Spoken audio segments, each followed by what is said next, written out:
좋은 아침입니다. 아침의 하나 뉴스 종합 비타민 아침의 매일경제 김은미입니다. 네, 오늘의 일면 좀 바뀌었네라고 생각을 하실 수 있을 것 같습니다. 저희가 좀 더 많은 일면 저희 이 뉴스 종합 비타민 하나를 딱 드시면 아 오늘 조간 다 봤구나라고 생각하실 수 있도록 좀 더 많은 일면을 좀 준비를 해봤는데요. 먼저 매일경제부터 보겠습니다. 그린피 거품에 질린 골퍼들 고 재팬 네, 일본으로 간다라고 합니다. 라운딩 비용이 한국의 절반이다 때문에 홋카이도 규슈 지역의 골프장 한국인 전명 풀 부킹 사태다. 제주는 1분기에 15만 명이 오히려 줄었다라는 기사입니다. 다음 일면 볼까요? 조선일보입니다. 선거해 휴직 찬스, 그 자리에 아빠 찬스. 네, 무슨 포스터도 아니고요. 견제 안 받는 선관위 조직 전체가 도덕적 해이에 빠졌다. 업무가 늘어나는 2022년 작년에 어땠냐? 대선 지선이 다 있었습니다. 대선 지선 앞두고 휴직자가 2배로 급증을 했다. 근데 이 휴직자가 2배로 급증하고 공석이 생기자 고위직 자녀를 채용하게 됐고 여기에서 이제 아빠 찬스가 발생을 했다. 당시 위원장이 노정희 노태악이었다라는 기사입니다. 요 밑에 있는 한겨레 일면을 또 보도록 하겠습니다. 일본 오염수 어업 피해 7,500억의 플러스 알파 기금을 확보했는데 한국은 배상 요구 검토조차 안 하고 있다라는 기사입니다. 네, 지금 일본 오염수 방류한다. 원전 오염수 방류한다라고 얘기를 하고 있죠. 지금 거의 뭐 준비가 돼가고 있다라는 보도 나왔습니다.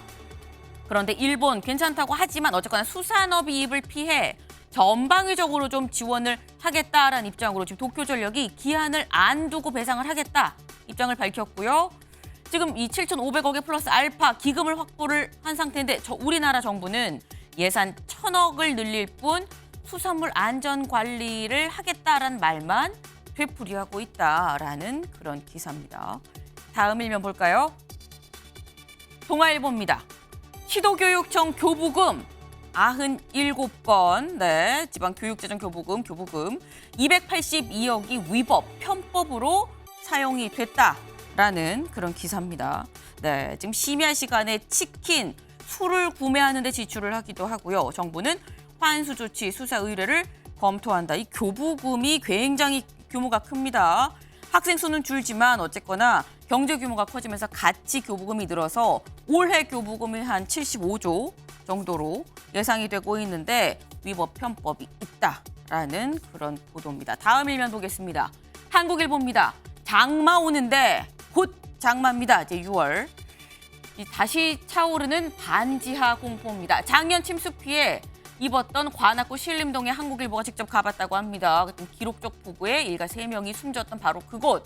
악몽이 있는 곳인데 보수 기간에 잠깐 자리를 비웠다가 집을 잠깐 비웠다가 보수가 끝나고 결국 반지 하방을 나가지 못하고 제자리에 왔더라. 서울시 바우처 대책. 이 대책을 했음에도 불구하고 3.4%만 이주를 했다. 왜? 떠날 형편이 안 됐기 때문이다. 라는 뭔가 정부의 추가적인 적극적인 대책이 필요하다라는 걸 좀 담고 있죠. 네, 다음 일면 보겠습니다. 경향입니다. 전세 사기 피해 복원 협동조합 맞손 잡다. 전세 사기 피해 지금 전국에 퍼져 있습니다. 관련해서 동탄의 피해자들이 자구책으로 이 협동조합을 마련을 했다. 소유권을 이전을 받아서 임대 수익을 배분하는 방식으로 지금 나름의 자구책을 마련을 했다. 소송, 경매 중심의 정부 대책이 좀 한계가 있다라는 저리 담보대출 등 공공지원도 필요하다라는 얘기도 좀 같이 담겨 있습니다. 국민일보 보겠습니다. 우크라이나 대형 댐이 파괴가 됐습니다. 때문에 수십만 명이 지금 피해를 입을 그런 우려가 있다라는 건데요. 그런데 이 댐이 파괴된 거 누구의 소행이냐? 러시아, 우크라이나 서로 니네가 테러로 공격했지라고 지금 비난을 하고 있습니다. 네, 시가 일부가 지금 침수가 됐고 주민들 대피령이 내려졌는데 주민들 대피한다고 지금 끝나는 게 아니고요.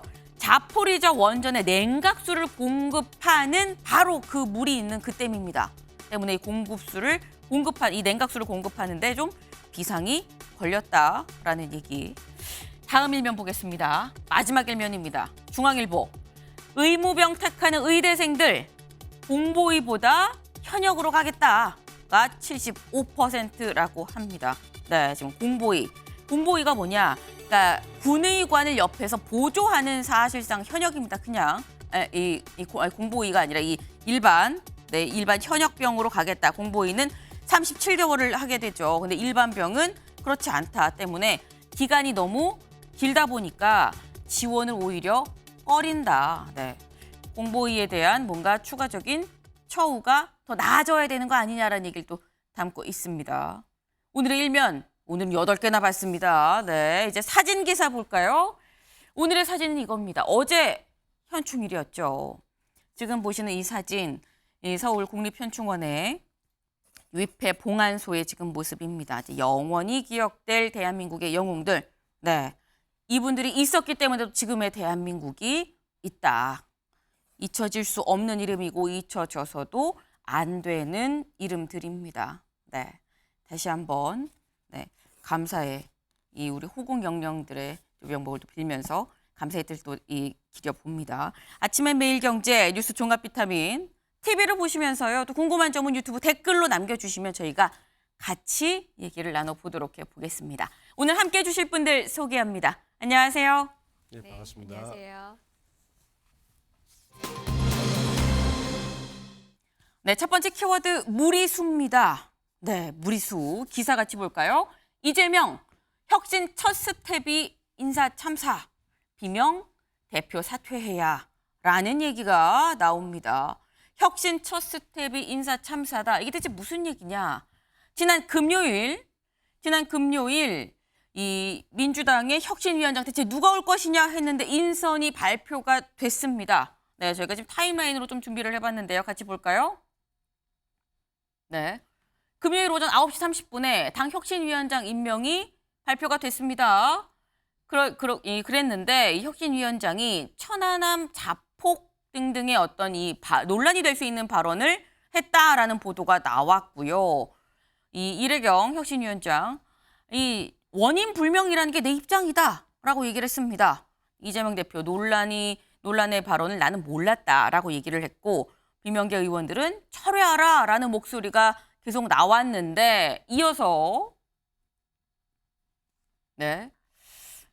권칠승 수석 대변인이죠. 당내 찬반 의견은 당연하다라는 얘기도 있었습니다만 일단 최원일 천안함 함장입니다. 유족 생존자한테 사과하라라는 이런 요구가 있었고, 이런 얘기들. 요건 사실 저희가 잠시 뒤에 좀 얘기를 해보도록 하고요.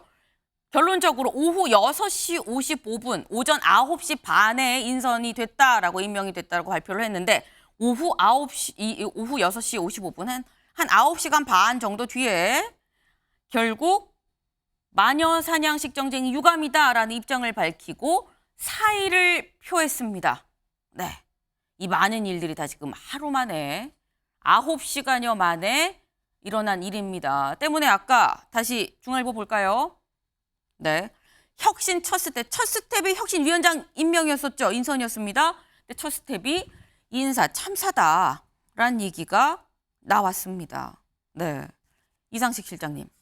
일단 9시간 반 정도 만에 지금 사퇴를 했습니다. 네. 사퇴를 하긴 했는데 사안 자체는 빨리 좀 종료가 됐다라고 볼 수 있는데 왜 처음에 이런 인물을 뽑은 것이냐라는 논란이 주말 동안 뭉게뭉게 올라왔습니다.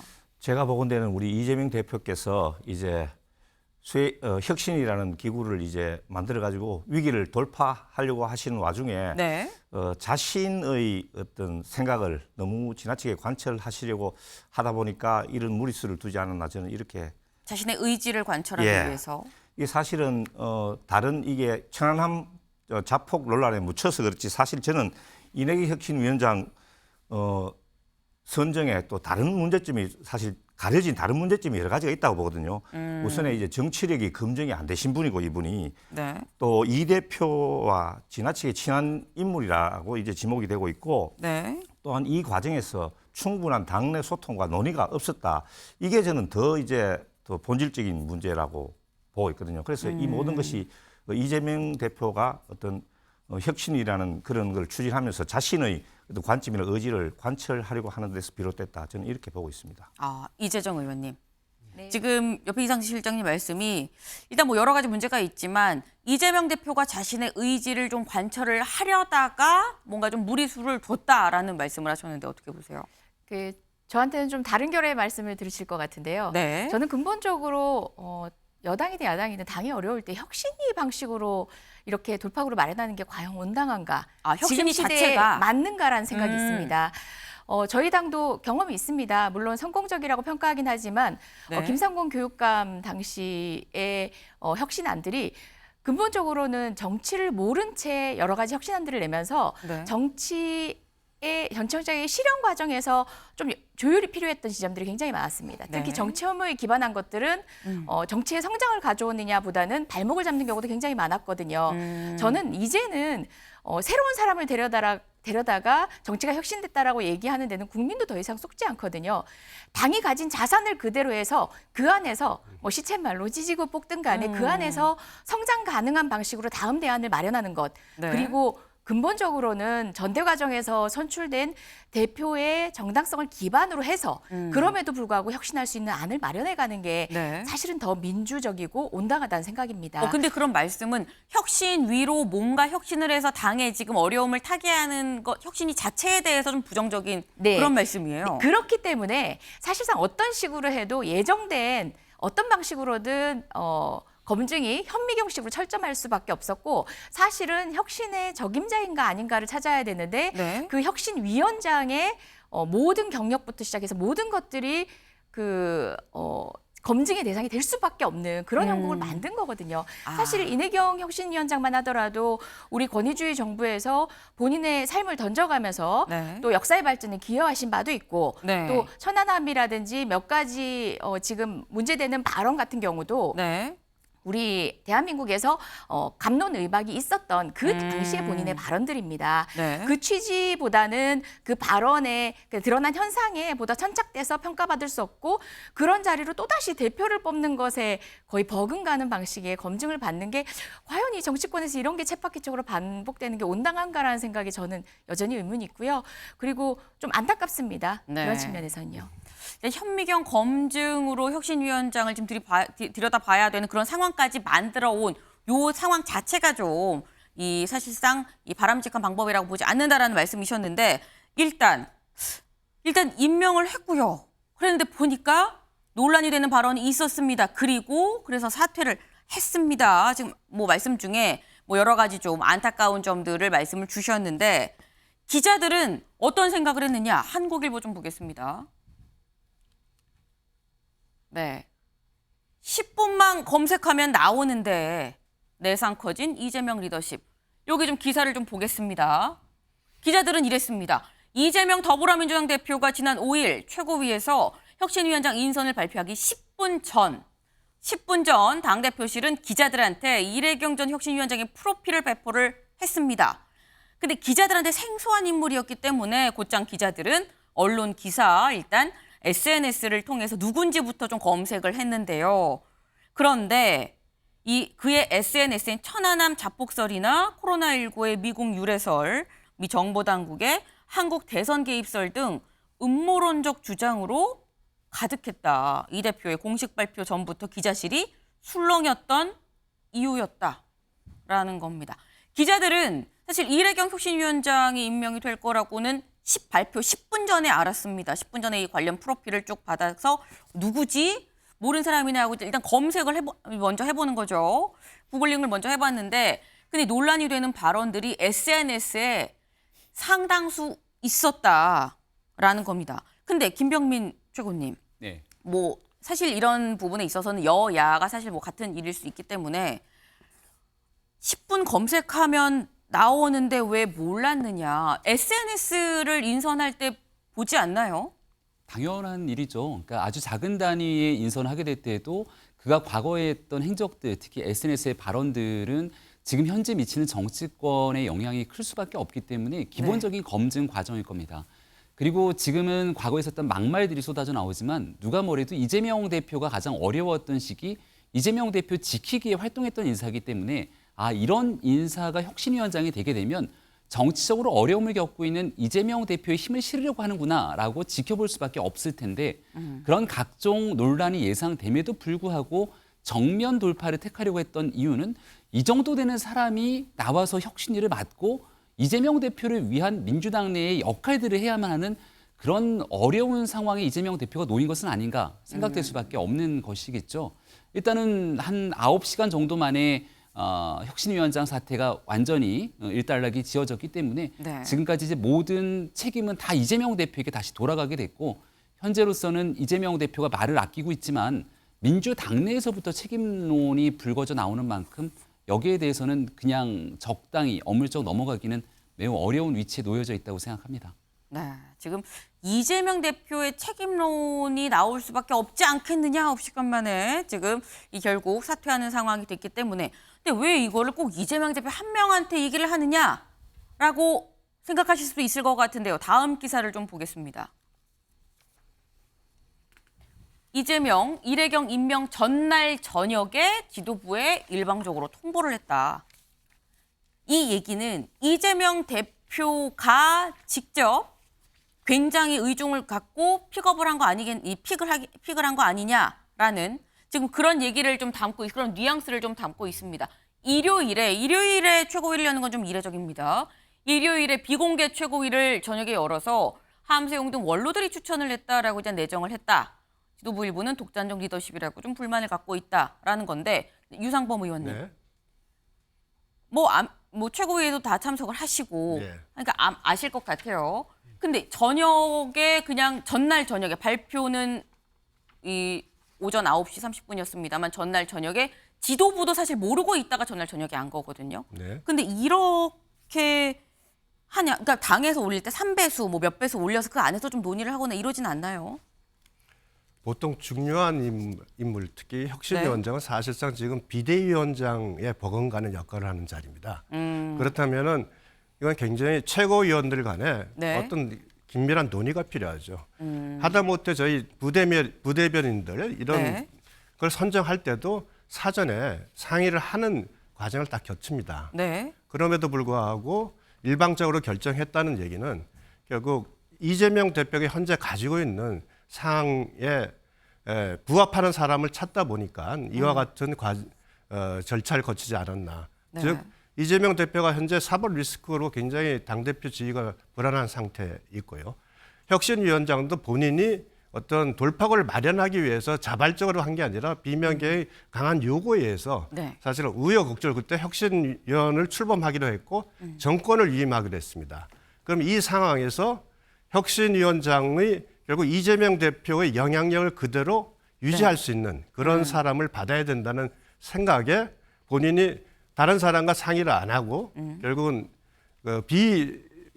어떻게 보면 비선 라인의 사실 논의를 통해서 일방적으로 결정한 이미 이 사안이기 때문에 이 부분은 당연히 이재명 대표가 그 선임 과정에서 일방적인 진행을 했다는 부분에 대해서는 본인이 책임이 있고요. 그렇기 때문에 비명계에서 강하게 반발하고 부글부글 끓는다는 표현까지 나온 겁니다.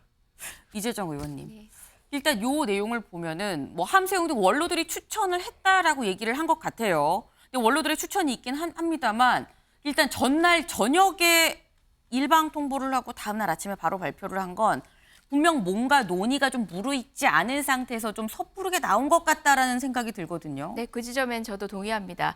사실 이와 같은 방식에 동의하지 않지만 네. 더 중요한 것이 저는 당내의 의사를 모아가는 과정이라고 생각하기 때문에 특히 이런 절차를 부득이 가게 된다면 더더욱 그 절차 안에서 상의를 했어야 되고 그게 지금 이재명 대표의 책임을 묻는 것처럼 책임을 분산해 가면서 또 지혜를 모아가는 과정이거든요. 본의 아니게 저는 이내경 우리 혁신위원장이 내정돼서 물망에 오르고 있다는 얘기를 지난주부터 들었었습니다. 이렇게 듣게 된 이유는 당내를 통해서가 아니라 시민사회 일각에서 적절한 방식이 어떤 분인가로 얘기하고 이분으로 모아지고 있다는 얘기를 들었을 때 저는 굉장히 부정적으로 얘기했습니다. 이것은 정치의 영역이다. 훌륭하신 사회대표를 시민의 리더십을 보여지는 것이 아니라 냉정하게 정치를 들여보고 또 가능한 것들을 모아내는 상황인데 사실 그분께도 이건 누가 되지 않을까 생각한다라고 부정적인 입장을 표하기도 했었습니다. 네. 일단 시민단체 쪽에서는 얘기가 나오긴 좀 이전부터 나오긴 나왔었다라는 거긴 한데 일단 지도부가 들은 거는 좀 나중에 뒤늦게 들었던 것 같아요. 그래서 뭔가 좀 성급하게 이 얘기를 한 거 아니겠느냐라는 얘기가 나오는데